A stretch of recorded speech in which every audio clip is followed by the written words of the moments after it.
Oh, well, thank you for joining me once again as I delve into the Trump peace plan. This is part two of Designed to Fail, where I talk about why this plan is apparently intentionally doomed from the beginning.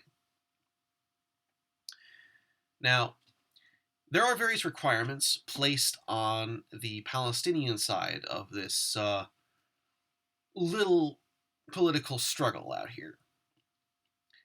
Some of them are quite reasonable, some of them are not. Um, for example, one of the requirements is that the PLO and the Palestinian Authority shall refrain from any attempt to join any international organization without the consent of the State of Israel, which is, during the course of negotiations, this is required. Which it's not an entirely unreasonable imposition, but on the other hand, it's not really reasonable. There's no genuine practical reason to do it, at least as far as I can see. I don't see how the Palestinian Authority joining any particular international organization would, during the course of negotiations, would have any reason to derail the entire thing. Um, it's not an agreement killer all on its lonesome, but it does add to the wider picture of a lot of particular points being added to prevent this from going forward. Um, the future proposed state of Palestinian shall be completely demilitarized and remain as so. Well, that's not entirely. It's not impossible. Okay, there have been agreements about that between countries before that have included clauses like that, but again it does add to the growing picture. Um, about the border regime. Hang on. The state of Israel will be responsible for security at all international crossings into the state of Palestine. Israel will continue to maintain control over the airspace and the electromagnetic spectrum.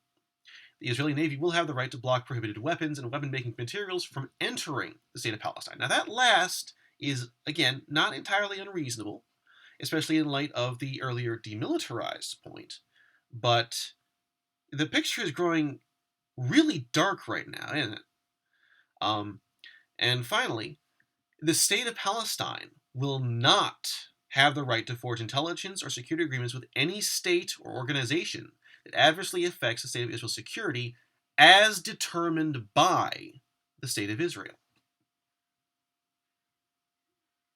This agreement, if it actually happens, this Trump peace plan, this vision for the future, if it actually comes about, will be to create a new state of Palestine as a client state of Israel. As a country is completely, or perhaps not completely, but almost completely under the control of the state of Israel. That's not reasonable. Okay? No one in their right mind would accept that unless they were facing total annihilation, which Palestinian Arabs know they're not. If this is not designed to fail, and it was designed by people who could barely feed themselves in the morning, much less get a real estate developer elected president.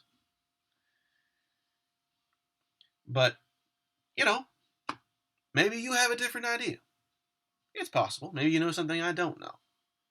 So, please comment below. Talk with me about this. Maybe there's more to this that I don't know about. Maybe there's more to this. Maybe there's more. Maybe you have further questions for me. I could fill in some more details. I'd be happy to do that. In any case, I'm done with this section. This part of Doomed to Fail actually went a lot faster than I thought it would, which is cool. In any case, thanks for tuning in. I'll move on to get more about this whole this whole Trump peace plan, because there's more in further videos. So see you next time.